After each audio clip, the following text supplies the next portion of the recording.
Saya udah bisa merespon konflik dengan tenang dan merasa lebih damai.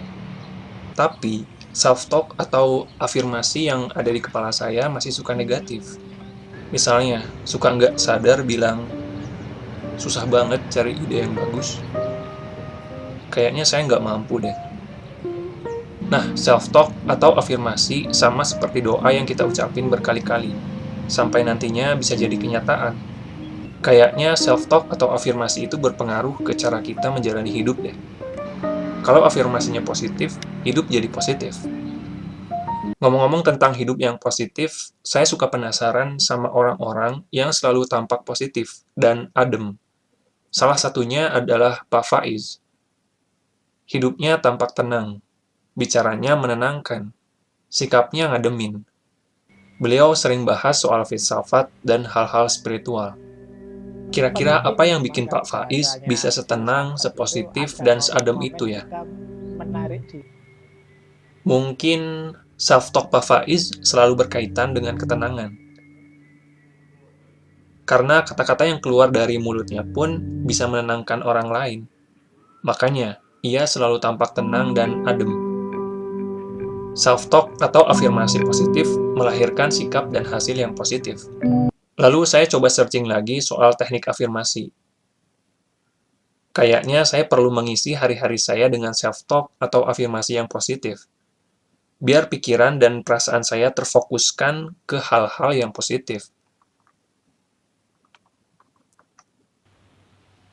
Saya pun coba melakukan afirmasi tiap pagi, siang, dan malam.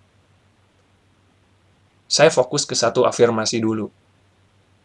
Tiap hari saya selalu merasakan kebahagiaan. Segala sesuatu yang saya lakukan membawa kebahagiaan dan ketenangan untuk orang-orang di sekitar.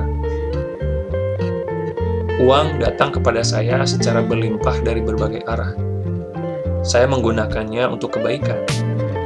Saya bersyukur atas hidup yang indah ini.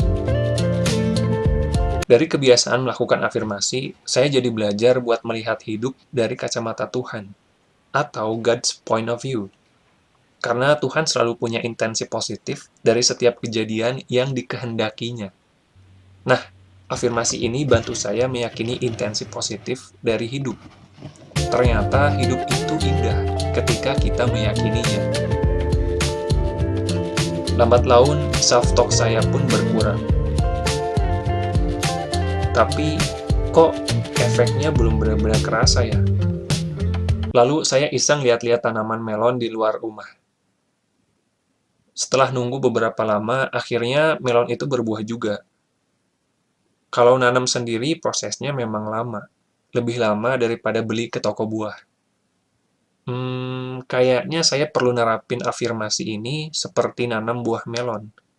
Mesti sabar. Afirmasi juga perlu waktu sampai akhirnya jadi keyakinan dan kenyataan. Saya harus coba terus.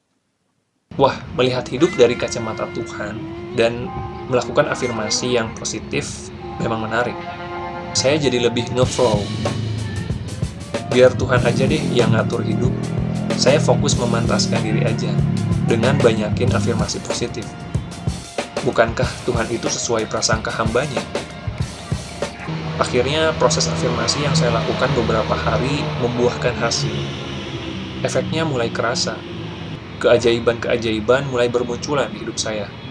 Afirmasi itu ternyata membantu saya fokus menemukan ide-ide yang serupa dengan yang diucapkan. Karena saya sering ngucapin bahagia, jadinya ada aja sesuatu yang bikin bahagia. Mungkin begitu ya cara kerjanya. Makanya lebih baik ucapin yang positif-positif aja. Semakin sering diucapin akan menjadi keyakinan. Dan kalau udah jadi keyakinan, akan berpengaruh ke kenyataan, ke pengalaman sehari-hari. Fokus saya sekarang lebih ke pikiran dan perasaan yang positif, yang membawa saya ke pengalaman yang positif. Apapun yang terjadi, saya tetap husnuzon. Saya pasrah ngikutin kehendak Tuhan. Saya jadikan afirmasi sebagai doa untuk menguatkan keyakinan saya kepadanya. Pada akhirnya, saya merasa tercerahkan dan merasakan bahagia yang tak terlukiskan. Bahagia karena kenikmatan yang dirasakan. Bahagia karena ketidaknikmatan yang jadi pelajaran, dan bahagia karena